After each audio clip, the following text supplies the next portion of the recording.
adanya tindakan plagiat. Tindakan plagiat ini adalah dosa yang paling besar di dunia pendidikan.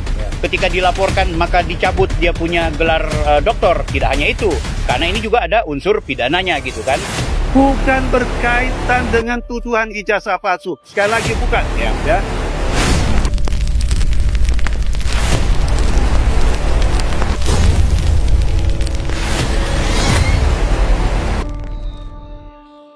Oke, terima kasih teman-teman media. Assalamualaikum warahmatullahi wabarakatuh. Waalaikumsalam. Selamat siang, salam sejahtera bagi kita sekalian. Terima kasih, saya Taufik Wilpaki atau Bang Bil.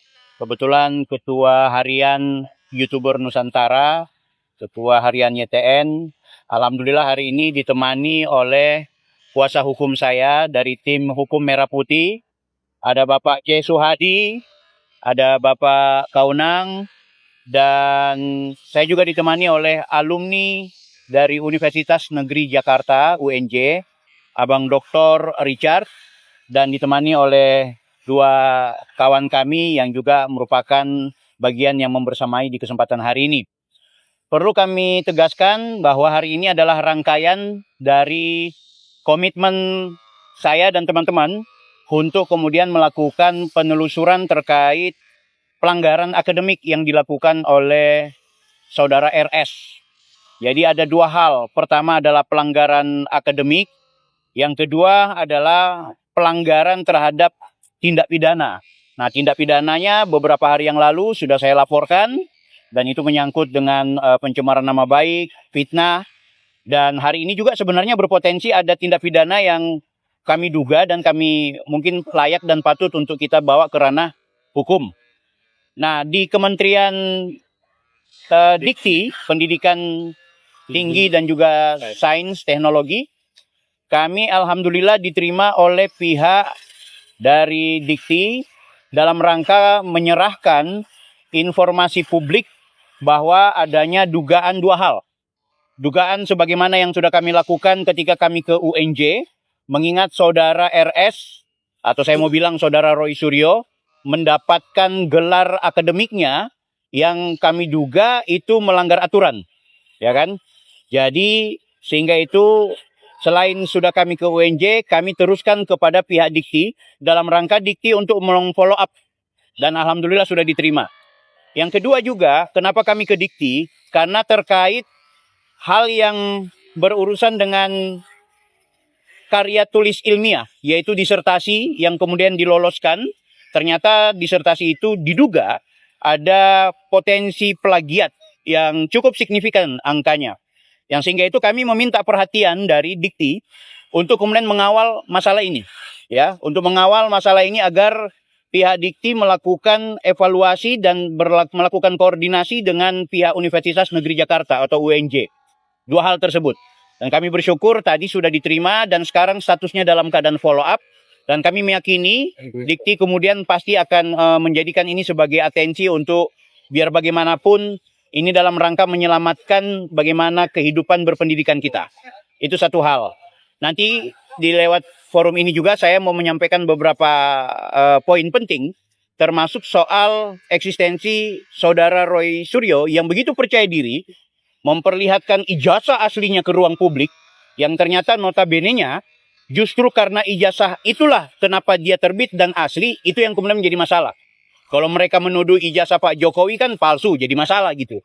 Kalau kita justru karena ijazahnya asli, itu yang kita persoalkan. Karena ada persoalan, ada hal-hal yang kemudian harus dipertanggungjawabkan.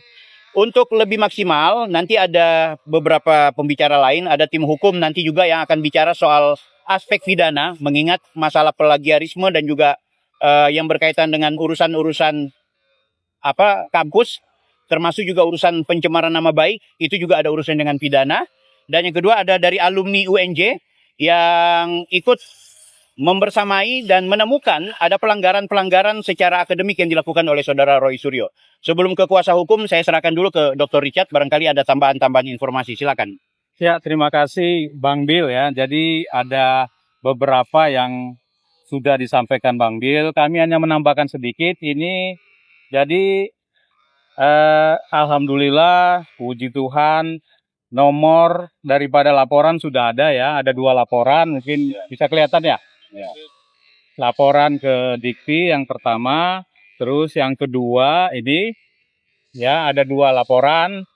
Jadi menindaklanjuti apa yang disampaikan Bang Bill tadi ya, bahwa laporan pertama kami adalah terkait kenapa bisa ya Saudara Roy Suryo itu teman saya kuliah ya di Universitas Negeri Jakarta, programnya sama, ilmu manajemen, program doktoral ya. Jadi padahal di peraturan kami yang saya juga mengalami ya, maksudnya merasakan peraturan itu sangat berat ya, sangat berat. Jadi salah satu yang berat itu tidak boleh terpidana ya dalam bentuk pidana apapun ya. Yang pasti kalau sudah berkekuatan hukum tetap maka harus drop out selain daripada beberapa aturan lainnya ya. Nah itu sangat ketat. Saya berdarah-darah untuk menyelesaikan itu. Teman-teman saya yang lain juga berdarah-darah. Bahkan banyak yang DO, banyak yang tidak lulus ya karena peraturan yang begitu ketat. Kenapa Mas Roy Suryo ini bisa diloloskan? Itu pertanyaan kami dan sudah dijelaskan oleh pihak rektorat. Hanya saja pihak rektorat belum menyampaikan secara formal ya. Walaupun kami ada notulen-notulen rapat yang berbentuk rekaman suara ya, bahwa sudah tegas, jelas itu ya, ada di sana terkesan ya tanda kutip itu kelalaian pihak rektorat tidak mengetahui, tetapi sudah dibahas di level Kaprodi dan jurusan Kaprodi atau jurusan dan Direktur Pasca Sarjana sudah membahas. Jadi artinya pada tahun 2023 bulan Mei itu sudah diketahui. Namun ada satu hal, kok bisa ini diloloskan? Itu yang menjadi concern kami ya. Itulah pengaduan pertama. Kita tunggu juga dari pihak Universitas Negeri Jakarta. Karena sudah begitu lama, tanggal 4 Juli saya bersurat dan tanggal 13 Juli kami beraudiensi, belum ada balasan resmi yang janjinya segera ketika itu ratas di sore hari pada 13 Juli itu. Nah, tetapi sampai sekarang belum ada. Sehingga kami menempuh naik ke tahap berikutnya di mana seluruh universitas Indonesia itu di bawah Kementerian Dikti dan Saintek. Jadi kami mengadu secara prosedural ya. Jadi kami ini memang orang-orang berprosedural ya. Ya, jadi bukan sembarangan, maksudnya menabrak segala cara ya, bukan. Nah, laporan yang kedua adalah dugaan seperti Bang Bill sudah sampaikan tadi ya, teman-teman, ini kan kelanjutan daripada penelitian kami. Karena ini bukan domain atau kemampuan skill kami untuk melacak plagiarismenya ya. Ternyata teman-teman dari berbagai tempat, ada alumni juga ya, ada para dosen, ada macam-macam ya, alumni UNJ, dosen UNJ ada, dan banyak orang ya yang meneliti itu, sehingga ditemukan potensi ya, dugaan adanya tindakan plagiat. Tindakan plagiat ini adalah dosa yang paling besar di dunia pendidikan. Tidak ada lagi dosa yang terbesar, terburuk di dunia pendidikan selain plagiat. Itu paling atas tingkatnya ya. Di mana-mana di seluruh dunia, bahkan di Indonesia itu diterapkan. Jadi dugaan itu kami sampaikan berdasarkan hasil teliti dari teman-teman ya. Jadi ini baru kami sampaikan dan sudah ada laporannya tadi. Sudah diterima dan sudah dikirimkan tadi via WA ke kami bahwa ini paling lama dalam minggu ini ya. Sudah ada hasilnya. Ya, kita berharap kalau dikatakan di sini ya mungkin hari Jumat ya, tetapi kita berharap lebih cepat dari itu. Kita akan kawal terus. Kita kawal terus. Begitu mungkin ya. Unsur plagiat yang abang temukan hingga akhirnya dibuat laporan ini seperti apa sih? Ya, intinya ini sebagaimana yang diinformasikan oleh alumni UNJ, Dr. Richard. Intinya kami menemukan per bab itu kan bisa kita lihat lewat teknologi sekarang ya, baik AI, termasuk juga ada Turnitin yang kemudian menjadi aplikasi wajib untuk bisa menentukan dan mendapatkan bahwa ini plagiat atau tidak. Setiap bab itu ada yang 48%, ada yang 60%, ada yang 89%, ada yang bahkan 90%. Nah, semua sudah kita akumulasikan. Nah, laporan-laporan ini sudah kita siapkan dan tadi sudah kita serahkan ke pihak Dikti kan gitu. Nah, apakah ini cuma sekedar konsekuensi hukumnya ketika dilaporkan maka dicabut dia punya gelar doktor? Tidak hanya itu. karena ini juga ada unsur pidananya gitu kan. Nah makanya kalau soal pidana, soal termasuk juga soal laporan kami ke Roy Suryo yang berkaitan dengan perbuatannya yang tidak menyenangkan, yang unsur pidananya juga dapat, ya saya berharap dari kuasa hukum bisa memberikan informasi. Bang, tapi kalau untuk laporan ini harapan abang seperti apa sih bang? Oh Apakah jelas, dibentuk tim atau seperti apa? ini jelas bahwa ini desakan publik dan juga desakan teman-teman alumni. Karena ini masalah ruang publik. Roy Suryo yang begitu percaya diri menyampaikan ke masyarakat bahwa dia adalah seorang pakar, dia adalah orang yang lulus dengan luar biasa, sambil menuduh orang lain pemilik ijazah palsu, yang akhirnya kita terjadi polarisasi konflik.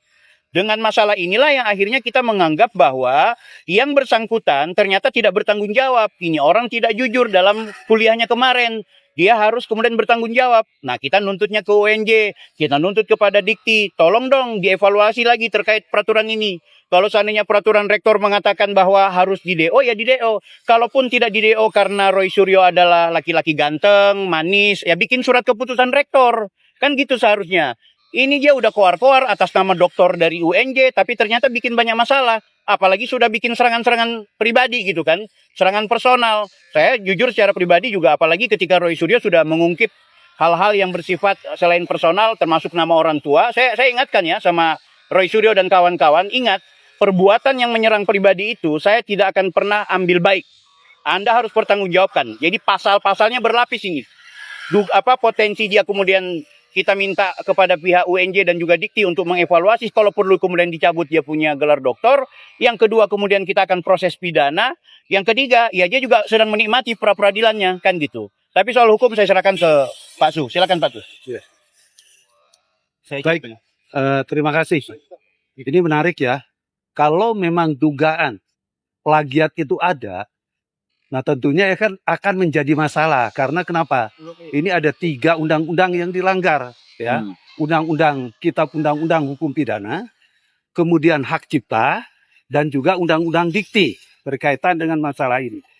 Yang kita lihat dalam tiga undang-undang ini yang paling membahayakan Undang-Undang Dikti.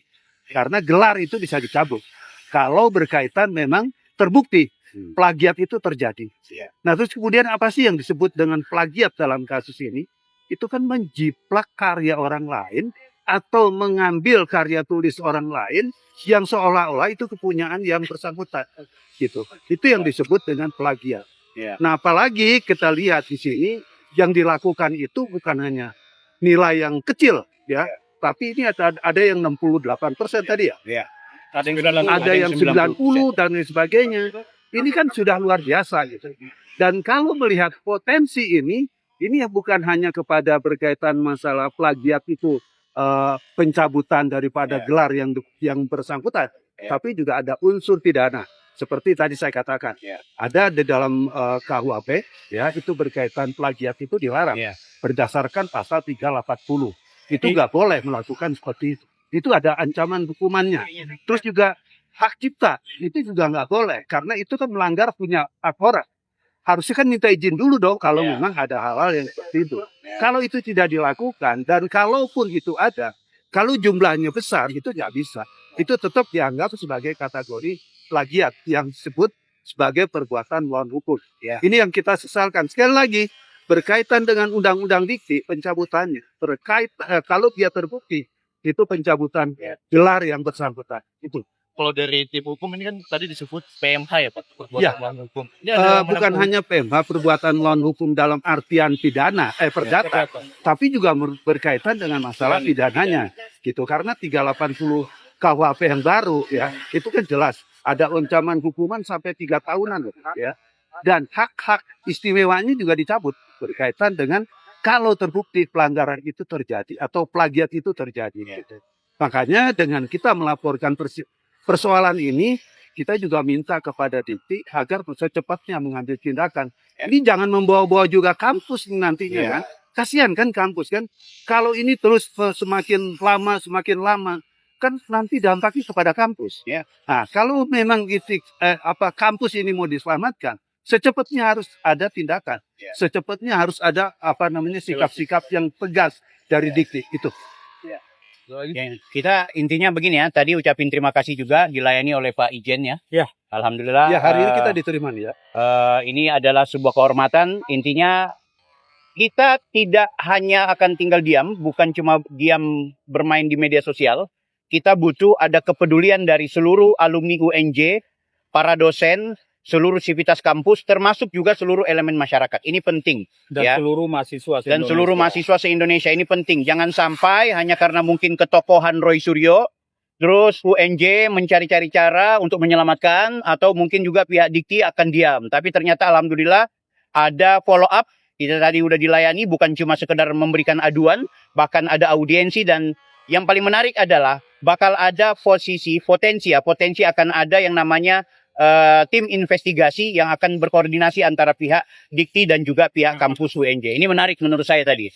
Kan gitu. Nah, terakhir ya kawan-kawan media, kembali kami ingatkan, tolong Mas Roy Suryo bersama seluruh pendukungnya, silakan kita berbeda dalam konteks ini, silakan mempertahankan argumentasi kalian, tapi kami ingatkan perbuatan-perbuatan yang ternyata justru melakukan tindak pidana ya, potensi tindak pidana yang merusak nama baik, apalagi mereka sudah memfitnah kita, ya. Pribadi. Serangan pribadi, sekali lagi ini tidak akan kita tinggal diam. Minta maaf, kalian sering menghina Pak Jokowi orangnya diam. Tapi kalau kita ini minta maaf, Pak Su, nggak bisa diam soalnya gitu. Dan ini pembelajaran publik. Ini adalah pembelajaran publik. Tidak boleh kita menormalisasi cara-cara yang ternyata itu tidak baik dan tidak beretika. Aku pikir itu. Bang, tadi Ya, bukti-buktinya yang diserahkan apa aja? Pertama adalah peraturan dari kampus terkait peraturan rektor nomor 5 tahun 2022.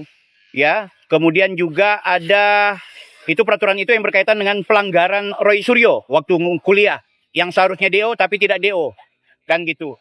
Yang kedua juga kita melampirkan surat menyurat ya, termasuk juga dengan dokumen-dokumen dari bab 1 sampai dengan bab terakhir Purnitin disertasi beliau yang itu sudah lengkap dengan ini copy paste dari sumbernya ini, itu sudah ada, itu sangat terlihat lengkap ya. Itu yang kita kemudian dapatkan dari teman-teman dosen, termasuk juga bahkan ada Bang Joshua Sinambela sebagai pakar digital forensik mengatakan ini bukan cuma diduga plagiat, bahkan tulisan ini ditulis oleh tidak secara mandiri yang bersangkutan, alias joki, Pak Su. Kan gitu, ini sudah semakin jahat gitu. Jadi dugaan-dugaan ini udah kita laporkan dan mudah-mudahan akan ada kepastian hukum, termasuk soal urusan pidana. Baik, Terima saya kasih. mau tambahkan lagi nih ya. Ya. Kan saya juga mendengar Roy Suryo akan membuat laporan. Oh iya. Tentunya ini juga kita ingatkan, jangan sembarangan membuat laporan. Ya. Karena sekarang kita sudah di wilayah yang sifatnya udah berhadapan-hadapan. Ya. Apapun tentunya kita akan hadapi. Ya. Kalau nanti ya laporan itu adalah palsu, kita akan membuat laporan balik. Yes. Karena dugaan yang katanya dikatakan sebagai menyebarkan berita Fitnah. ijazah palsu, fitnah itu nggak benar. Karena yang diberitakan itu bukan berkaitan dengan ijazahnya palsu, tapi dugaan berkaitan dengan masalah perkuliahan. Ya. Yang seperti tadi dijelaskan. Ya. Harusnya kan ada DO di sana gitu kan. Ya. Kok peraturan rektor tidak berlaku buat Roy Suryo? Ya. Ini yang menjadi persoalan. Ya. Dan tentunya kita layak bertanya, ini ada apa? Kok seperti pilih kasih gitu kan? Kalau memang ada pelanggaran, ya ambil dong tindakan. Itu yang yang terjadi dalam kasus ini. Bukan berkaitan dengan tuduhan ijazah palsu. Sekali lagi bukan. Ya. Ya. Jadi kalau nanti laporan ada tuduhan-tuduhan berkaitan dengan ijazah palsu, itu laporan kita duga tidak benar. Ya. Dan itu berpotensi akan kita laporkan balik. Ya. Makasih. Walaupun sudah kita laporin. Ya. Ya. Laporan balik. Laporan balik lain lagi palsu, gitu. ya. Oke. Bang Onang ada tambahan? Cukup sama. Oke, sama. baik. Terima kasih ya. Dari lantai berapa tadi? Lantai 6. Lantai 6 apa itu ya namanya Inspektorat Jenderal. Pak Dir langsung melayani tadi, Ya, Pak Dir. memberikan arahan dan memastikan bahwa Tim sudah akan dibentuk. tim sudah dibentuk. Tim sudah dibentuk. Sudah ada. Sejak surat itu masuk sudah dibentuk, tetapi nunggu disposisi dari pimpinan. Jadi Ya. kita tunggu aja bersabar Ya, beberapa bersabar. hari ini. Jadi intinya kedatangan kita di sini dalam rangka memberikan penegasan, kepastian terkait ada orang yang melakukan pelanggaran akademik Iya. termasuk juga selain di proses perkuliahan, Termasuk dugaan dugaan plagiat. plagiat. Dugaan ya, yang memutuskan itu nanti adalah tim dari Inspektorat Nah, Jenderal. yang menarik juga Kementerian. mereka bakal berkoordinasi dengan pihak kampus. Ya, dengan pihak rektor langsung. Ya. Langsung dengan Pak Rektor, dan nanti Rektor sudah diperintahkan untuk mengumpulkan senat daripada universitas, ya guru besar untuk mengkonfirmasi apa sih yang terjadi dan apa tindakan-tindakan yang harus dilakukan oleh pihak universitas ataukah langsung tindakan daripada Kementerian Dikti Saintek. Nah, jadi dua itu. Satu nanti untuk laporan plagiat mungkin dari Dirjen Dikti Saintek, tapi kalau untuk masalah kasus pelanggaran status mahasiswa itu diawasi, tetapi diputuskan oleh tingkat rektor. Seperti itu kira-kira ya, tapi kita tunggu aja hasilnya. Yes. Kira-kira seperti itu. Yang jelas kita akan terus kawal bagaimana kemudian proses kita yang menuju ke Dikti ini akan mendapatkan respon secara aktif dari kementerian. Diana, aku mencintaimu, kan ku hiasi malam dengan ribuan bintang, kan ku bawa rembulan ke pangkuan tidurmu, agar kau tahu betapa ku menyayangimu.